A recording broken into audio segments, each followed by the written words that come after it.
திமுக ஆட்சி அமைந்ததும் ஒன்று, கொரோனா பேரிடரில் பணியாற்றி உயிரிழந்த அரசு மருத்துவர்களின் குடும்பத்தினருக்கு உரிய நிவாரணமும் அரசு வேலையும்.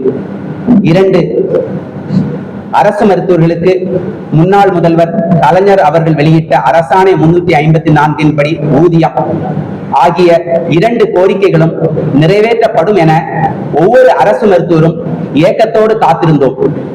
ஆனால் அவர்கள் சொன்னதை செய்யவில்லை.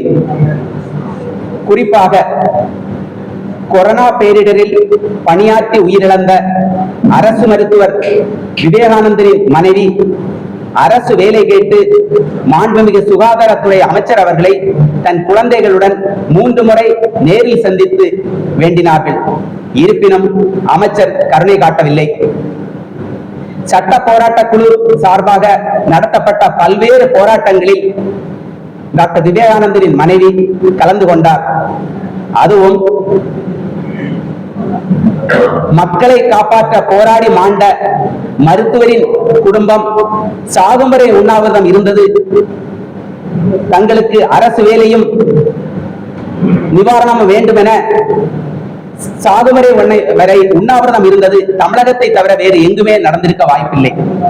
இருப்பினும் அமைச்சர் இரக்கம் காட்டவில்லை இதுவரை. இதனால் வேறு வழியின்றி சென்னை உயர்நீதிமன்றத்தில் தொடர்ந்த வழக்கில் டாக்டர் விவேகானந்தன் மனைவிக்கு அரசு வேலை தரப்பட வேண்டும் என அரசுக்கு சென்னை உயர்நீதிமன்றம் உத்தரவிட்டது. இருப்பினும் இன்னமும் நீதி கிடைக்கவில்லை. மற்ற துறைகளில் எல்லாம் பணி செய்யும் போது உயிரிழந்தால் அவர்களுக்கு அரசு வேலை வழங்கப்படுவதை அனைவரும் பார்த்து வருகின்றோம். சமீபத்தில் கூட திருச்செந்தூரில் யானை மிதித்து தாக்குதலுக்குள்ளாகி பாகன் உயிரிழந்த போது அவருக்கு 2-3 வாரங்களில் அரசு வேலைக்கான ஆணை வழங்கப்பட்டதை அனைவரும் பார்த்தோம். ஆனால் கொரோனா பேரிடரில் பணியாற்றி உயிரிழந்த மருத்துவருக்கு இன்று வரை அரசு வேலை தரப்படவில்லை. இந்த நிலையில் நேற்றைய தினம் சட்டசபையில் கொரோனா பேரிடரில் பணியாற்றி உயிரிழந்த அரசு மருத்துவர் விவேகானந்தன் மனைவிக்கு அரசு வேலை இதுவரை தரப்படாதது குறித்து மாண்புமிகு சட்டமன்ற உறுப்பினர் திருமதி வானதி ஸ்ரீனிவாசன் ஒரு கேள்வி எழுப்பியிருந்தார்கள். அப்போது அதற்கு பதிலளித்த மாண்புமிகு சுகாதாரத்துறை அமைச்சர் அவர்கள் தெரிவித்த கருத்து ஒட்டுமொத்த மருத்துவர்களுக்கும் மிகுந்த வேதனையாகவும் அதிர்ச்சி அளிப்பதாகவும் உள்ளது. அதாவது அமைச்சர் பேசும்போது முற்றிலும் தவறான தகவலை, அதாவது விவேகானந்தனுக்கு டாக்டர் விவேகானந்தனுக்கு 2 மனைவிகள், குடும்பத்தில் நிறைய பிரச்சனைகள், இது போன்ற 100% தவறான தகவலை சம்பந்தமே இல்லாமல் சபையில் பேசியது உண்மையிலே ஒவ்வொரு துறையும் காயப்படுத்தியுள்ளது. மறைந்த மருத்துவர் விவேகானந்தன் மனைவிக்கு 1 வாரத்தில் அரசு வேலை தரப்படும் என்று தெரிவித்த எங்களுடைய துறை அமைச்சர் 3.5 ஆண்டுகள் கடந்த பிறகும் அரசு வேலை தராதது ஏற்கனவே ஒவ்வொருத்தருக்கும் வேதனையாக உள்ளது. நாங்க தினம் செய்தித்தாள்லையும் தொலைக்காட்சிகள்லையும் பார்க்கிறோம். போக்குவரத்து துறை, அறநிலையத்துறை, ஒவ்வொரு துறைகளிலையும் பணி செய்யும் பணிக்காலத்தில் உயிரிழக்கும் போது அவரது குடும்பத்துக்கு அரசு ஆதரவாக உள்ளது. அதை நாங்கள் வரவேற்கிறோம். ஆனால் சுகாதாரத்துறையும் தமிழ்நாடு அரசின் கட்டுப்பாட்டில் தானே இருக்கின்றது. அதுவும் உங்களுக்கு தெரியும், எங்கள் துறை அமைச்சர் கிட்டத்தட்ட ஒரு 6 மாதம் அல்லது ஒரு வருடத்திற்கு முன்னால் பேசும்போது மது போதையிலிருந்து விடுபடுபவர்களுக்கெல்லாம் அரசு வேலை தரப்படும் என அறிவித்தார்கள். ஆனால் தன்னுடைய துறையில் ஒரே ஒரு மருத்துவர் 11 பேர் இறந்திருக்கிறாங்க. மற்றவங்க யாருமே கேட்கல.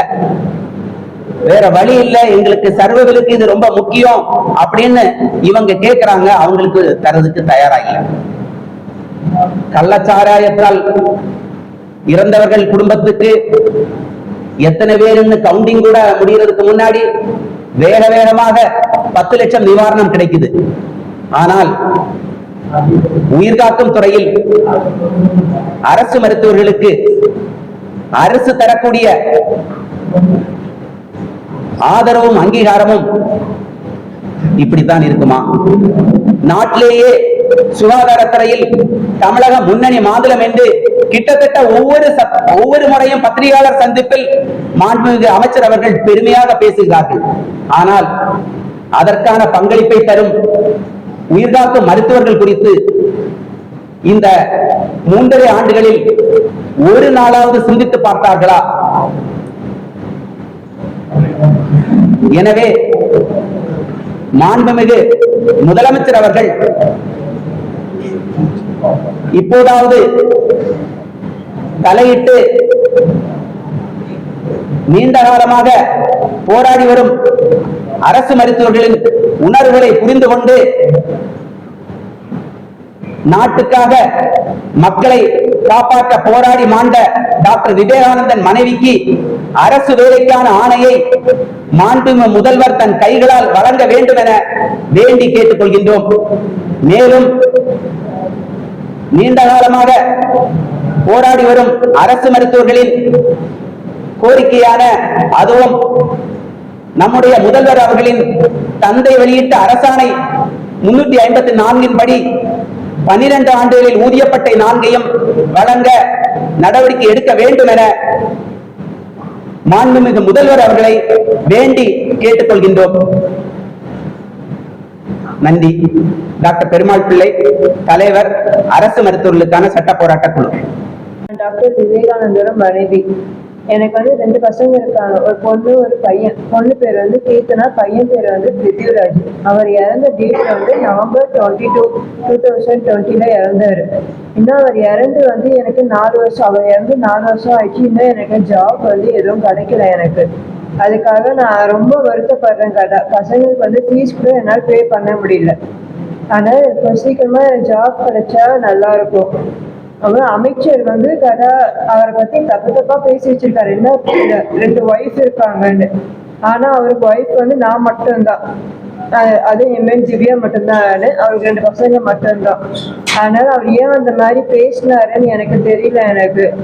அதனால சீக்கிரமா எனக்கு அவருக்கு ஜாப் கிடைச்சா நல்லா இருக்கும். அப்ப என் மாமியார் ஏதோ பிரச்சனை பண்றாங்கன்னு சொன்னாங்க. ஆனா என் மாமியார் பிரச்சனை பண்ணல. எப்பவே ஆதார் இருக்கு என்கிட்ட. அவர் சரி போட்டு குடுத்துட்டாங்க அவங்ககிட்ட. இந்த மாதிரி நீயே எல்லாத்தையுமே பாத்துக்கோமான்னு சொல்லி. ஆனா இன்னும் எங்களுக்கு ஜாப் எதுவும் கிடைக்கல.